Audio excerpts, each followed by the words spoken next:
Dr. Dilip Barad is the Dean, Faculty of Arts, Professor and Head Department of English at Maharaja Krishna Kumar Singhji, Bhavnagar University, Gujarat.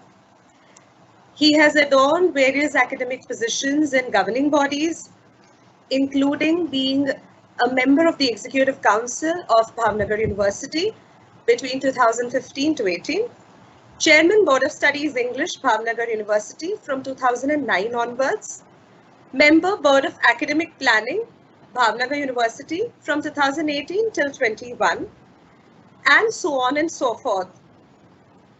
Sir has also been a part of a lot of research projects, including the UGC research project for use of technology for teaching English literature and language.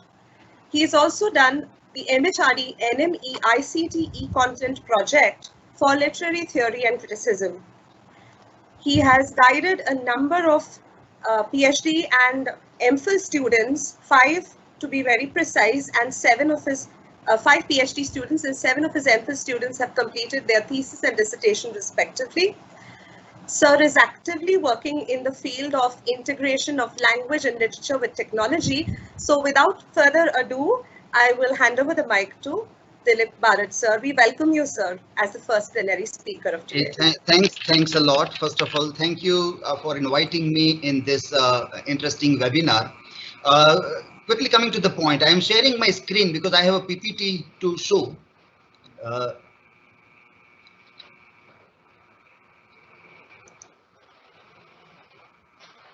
Is my PPT visible? Hello? Yes, it is visible, sir. So you need to run a slideshow, sir. Okay, I have run the slideshow. Now, is it visible? The slideshow is not visible, sir. On my screen, it is visible. Just a minute. I will share it again.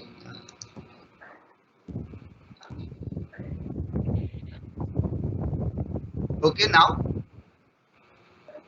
Yes, sir. Now it will go on live, sir. Okay, fine. Yeah.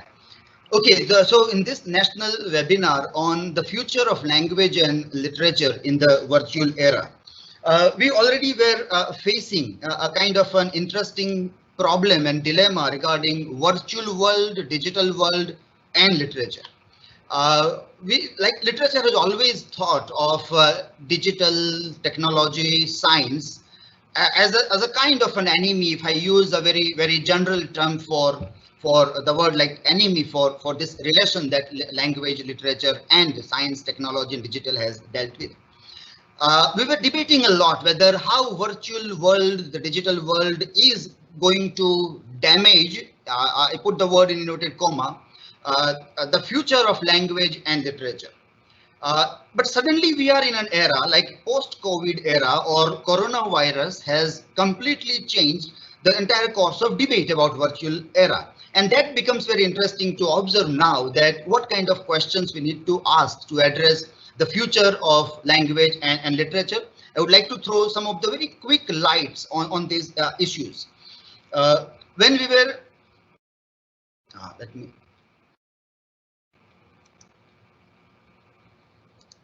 next slide. When we look at language, what I have observed in recent time, like reading newspaper, media, the language that is happening on media, there was something very interesting. And I have seen that you all might have observed that the entire discourse around COVID-19 took place in English language.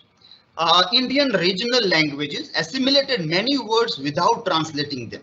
And many words were like so easy to translate, but somehow we don't know why we didn't translate those words and started using the English words: lockdown, social distancing, or say physical distancing, hotspot, quarantine, sanitizer, isolation ward, red, orange, green. These are very simple words, but still the zones that we divided, this were of this containment zone and epidemic, and many all those words we just use as it is. It will be very interesting to see how the languages of the world, other European languages, has done with this.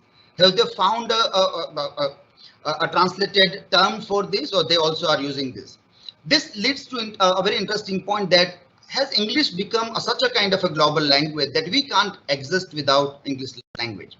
When we are in a mood of sanity, we can think, debate, and deliberate a lot about everything. But as soon as the moment of crisis comes, we know that we are dumbfounded. And the way things are going on, we readily accept those things. Perhaps have we accepted English language in our discourses without questioning that? That is a very interesting question for our research also. I would like to cite Yuval Noah Harari, who gave a very interesting interview, a write-up was published in Financial Times, where it says that many short-term emergency measures will become a fixture of life. That is the nature of emergencies. They fast forward historical processes, decisions that is normal. In normal times could take years of deliberation are passed in a matter of hours. Immature and even dangerous technologies are pressed into service because the risk of doing nothing are bigger. Entire countries serve as guinea pigs in large social scale experiments. In this time of crisis, and this is very important when we also talk about language and literature, the future into the virtual or post-COVID time. In the time of crisis, we face two particularly important choices. The first is between totalitarian surveillance and citizen empowerment. Whenever we talk of literature, totalitarian surveillance and citizen empowerment has always been a central theme of literature. The works like 1984 is an epitome of that work. Literary writers will always want to see that citizens are empowered, democracies become stronger, but totalitarian surveillance does not take place. They will raise their voice against that. But in this time of crisis, in times of emergencies, we will have to make a choice between health or privacy, and everybody will say health is more important. Lives are more important than any other things. Jaan hai to jahan hai. And in that case, perhaps we will come under, we don't know what kind of totalitarian surveillance. What are our literary writers going to do? What kinds of narratives are they going to make out of this? This will be very interesting to look into the future of literature. The second very important point is we have to make choice between nationalist isolation and global solidarity. We are talking a lot, like all the countries in the world are now becoming narrow again. And that is very surprising because we are in a very interesting phase of receding of globalization. Anti-globalization is going on. Globalization 4.0 is facing lots of problems. Protectionism is growing a lot. The world is moving towards that. Language is sandwiched in between. Everybody wants to protect their language from the influence of global language. At the same time, they also want their language to be globally accepted. Now, this is like that Greek god Janus, who is dual-faced god. One looks forward, one backward. Everybody wants their things, including language and literature, to be accepted by everybody, but they don't want to accept the other's language. This debate is happening a lot. And this is all about national isolation versus global solidarity. What are our literary writers and the linguists going to see in this? We can't go back to only the old kind of debates that were happening around language. Obviously, we know infographics, emoticons, images, GIFs, pictorial expression will increase and encroach the spaces of alphabets. This was happening before also. This was the point of our debate and discussion whenever we talk about the encroachment of virtual spaces into our writing. If I use the word, Plato's word of writing here. But now things are changing in a much different way. Now we also need to understand the language of technology. For example, when we talk of webinars or online meetings or remote online teaching, we have to understand how technology functions. So what is that language? Now, once upon a time, we were saying that, no, I don't want technology. My writing is good. When I write, I get inspired. I cannot write a poem if I type. But all those things are gone and dead, perhaps, or they are going to die. This is COVID-19 is a kind of a hammer on all those kinds of thoughts, perhaps. And we have to think in a different way about codes, coding, and other things. In a rather simplistic way, there is no way but to agree with the effect of technology on spellings as well as expressions. Even emoticons becomes a part of spellings.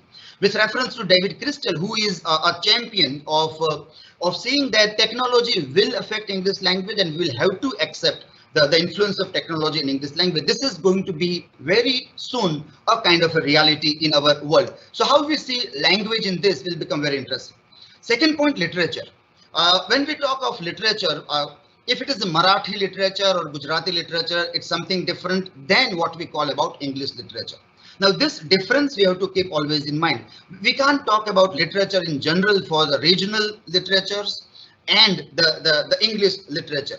Why? Because we use now word literatures in English, because translations, comparative studies, cultural studies, and lot many things are already being included into the larger definition of English literatures there. At the same time, we also are going to face a problem of literatures in Englishes. So many languages are being translated, comparative, and variety of Englishes are emerging, and literature also will emerge in those Englishes. So that becomes a very interesting question to address. 2 points are very important when we talk about literatures in Englishes. One is our classroom dynamics, because teaching is a part of literature. For any deeper understanding of literary texts, classroom dynamics always help us. Then another is a real life performance of literature. Either way, how we are going to face something very interesting here. First, classroom dynamics. Is there a technology in English literature classroom? We have heard many times that language is fine. You can do ELT with technology, but when it comes to literature classroom, chalk and talk is the best mode of doing the thing, at the most a projector kind of a thing. But I would say no, that is not the fact. Things are much different. We are doing several things with all those things, but perhaps we are not concentrating on what are we doing with technology in our literature classrooms there. I would like to, before I go in deep into this what, how, or why of all this thing, I will try to address two concerns today. That is what, how do we define English literature in context of regional literature, and where we find a space of technology or virtual era playing a very vital role in our classroom dynamics or in a better understanding of literature. And last point I would like to talk is about technology and literature, why we do this there. So English literatures are not like regional literatures because there is cultural anonymity. The social code of conduct is much different. Religious inconspicuousness is much varied in a global literature than in regional literature. Mythical aloofness plays a very vital role. If I say that Kurukshetra, people can understand what is Kurukshetra. But if I refer to any of the Greek battlefields, perhaps people will have to refer to dictionaries to find out those spaces. The difference in shared collective unconscious plays a very vital role in the production and then consumption of literature. Geographical remoteness, we'll see one interesting example of that, and historical distance also plays a vital role, which does not happen when we deal with local literature, or let us say regional literatures there. So maybe perhaps in a class of Marathi or in Gujarati, I may not require technology the way I may necessarily require in the class of English literature. Say, for example, for my example, I would like to give this one poem. This is taken from I. Richards's Practical Criticism, highlighting the word which is colored there, Hawthorne's smile like milk is splashed down from noon's blue pitcher. Now, when we were dealing with this poem in our classroom and we're doing this new critical approach, no title of the poem, no writers, let us try to open up each and every word. We got stuck at this because we are also studying Nathaniel Hawthorne. So all the students say that maybe this is the surname, this is the last name of somebody, and that person is smiling like a milk is splashed down. And noon, it seems like a nature poem. So noon is afternoon, and it is personified carrying a blue pitcher and something like that. Was our initial impressions. And then what we did is that we asked Google Image. See, the technology is coming inside. We asked Google Image what is Hawthorne, and what we got is this image. So Hawthorne's shrubs full of white flowers give the impression of splashed milk over meadows and hill when seen from up above the sky from clouds perspective. So the poem was dealing with clouds perspective from the top. It seems like on meadows there is the splash. So Hawthorne was not a human being. Who solved our query? It was the technology. It was Google Image solved our query of looking at it, because this geography is much remote. All our students, and we cannot go to see where are daffodils or where are hawthorns. We have a different geographical locations altogether. Noon's blue picture was a very complex issue. When we googled it out, we found that noon is not afternoon. It is not a daytime. It is Susan Noon. It is last name. Hawthorne seemed to be last name, but that was not the last name. Noon seems to be afternoon, but it was last name. And there was a reference to the painting by Susan Noon. And the painting was about this flowers splashed outside a blue picture. Now, this thing is nearly impossible. If there is no Google image kind of a very simple technology, which is not used in our classrooms, then perhaps we cannot open up all the poems. I'm always surprised that when there was no such kind of technological access to us, how our teachers might be doing, what kind of parallels they might be giving, because they can never imagine if they do not go for the geographical locations, or they do not know, and knowing everything is nearly impossible for any human being. Even when we were dealing with Dr. Foster's paintings can help us. There were these words in Dr. Foster's: till swollen with cunning of a self-conceit, his waxen wings did mount above his reach, and melting heavens conspired his overthrow. We want to understand this, from where are these words coming, and it has a mythical connection. And then there are paintings uploaded on internet. I cannot go to the galleries in France or in UK and see all the paintings, but technology is bringing the galleries down to my classroom. And why should I not use that part of technology? Why should I not talk about that this is how technology is helping me in this? When I see the pictures, painting of all this thing coming down through technology in the classroom, it was very interestingly helpful to us. This is a very interesting image to explain what is decentering the center, Derridian concept, deconstruction when we deal. This also is an image of fall of Icarus. Icarus and Daedalus, the same image is here also. The same image is now here. Now you can see top bottom corner, right hand side, top bottom corner, somebody has fallen in the water and only the legs are visible. Now what was the center in this image has been decentered in Peter Bruegel's image there. Well, very interesting way of dealing with the things there. When I was reading Waiting for Godot, I came to this word of willow, the leaves, weeping willow, the bush, and again the same question: what are these all things? Is this a vestige of words, vestige of time that Beckett is dealing with? But no, obviously we know it is a very compressed text, very minimal language, but deeply full of significance. So when I try to look at weeping willow, I found that it is an Irish connection, the Irish mythology, and this is how when there are leaves on the tree, it seems that the willow tree is weeping. But if there are no leaves, then we don't know whether the tree is weeping or not. And that is where there was a tree in the play which was without leaves. So you don't know whether it is a weeping or not, whether the nature is weeping at the predicament of human beings or nature is completely indifferent to human predicament. There was a term bush. Now that was very interesting because it is a very religious play also. The burning bush was the place from where Moses listened God's commandment, and that is very important. So bush has a very deep religious connotations in that, and Beckett is making a satire on that somebody has listened God through bush, and the clear sound of God was not heard by anybody in there. But this images, this graphs, this technology is helping us in solving many of our problems there. I'm not going into the using and integration of technology. It may take another half an hour to discuss. Coming to the last part, why technology and literature.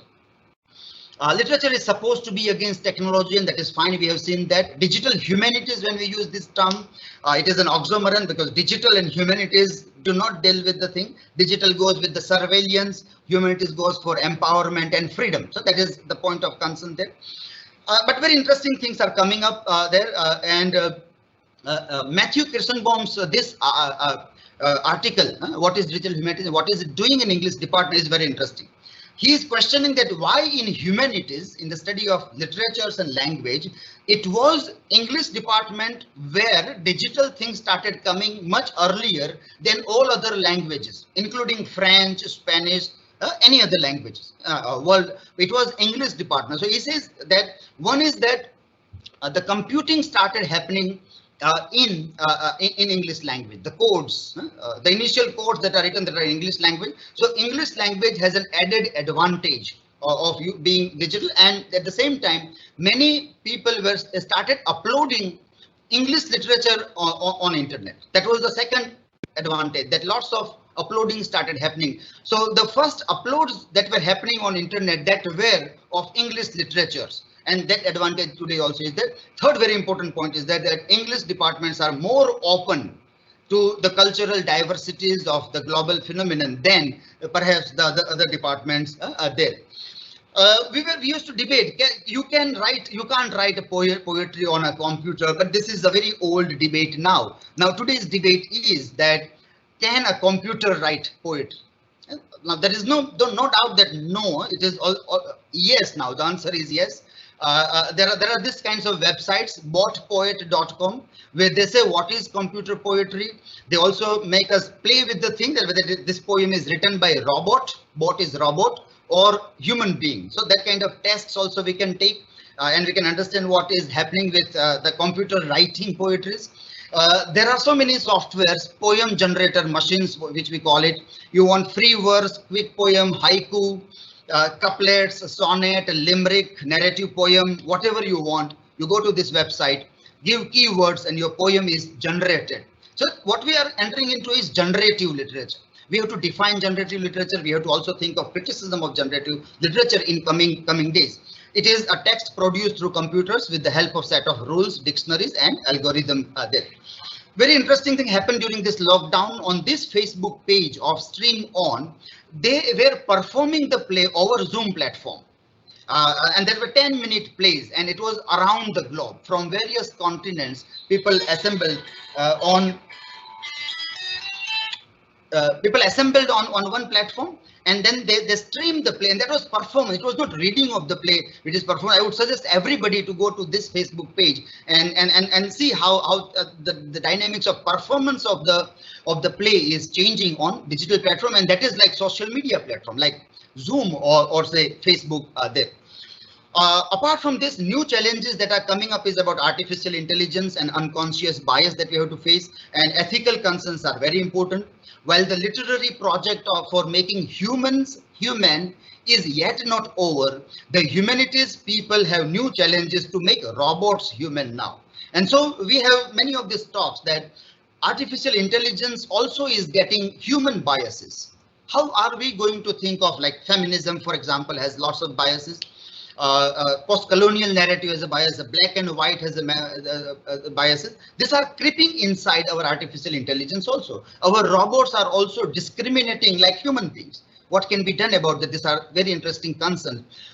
Is there one suggestion can be given is all software engineers will have to study MA in English literature, or say literary theories should be must for software engineers also. Otherwise, unconsciously, they will creep inside the biases with which they have grown. These are very interesting talks available online by Kriti Sharma and Robin Hauser, worth watching one.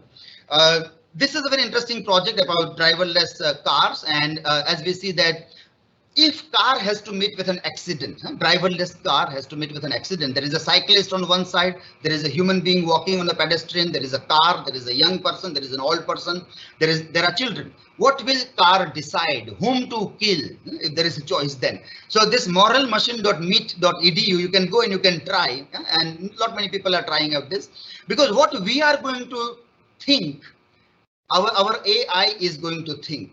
What choices I as a driver am going to make, my self-driving cars are also going to make the same choices are there. So in the virtual era, from ethical concern, if we are dragged into the conflict between nationalist isolation and global solidarity, the creative writers, artists will stand in solidarity with being global, because that is what is the dream of being virtual, where the world is not broken up into fragments of narrow domestic walls. And there are great many challenges that are coming, not only about the virtual era, but also about what we call post-COVID time, which is going to change the way we are looking at so many things in this dynamics. Thank you, all of you. Thank you, sir. Yeah, okay. Thank you, sir, for the wonderful talk that you have given. It has thrown light on a lot of issues as well as areas that have been a concern for all the literature as well as language teachers. And I now call upon Ms.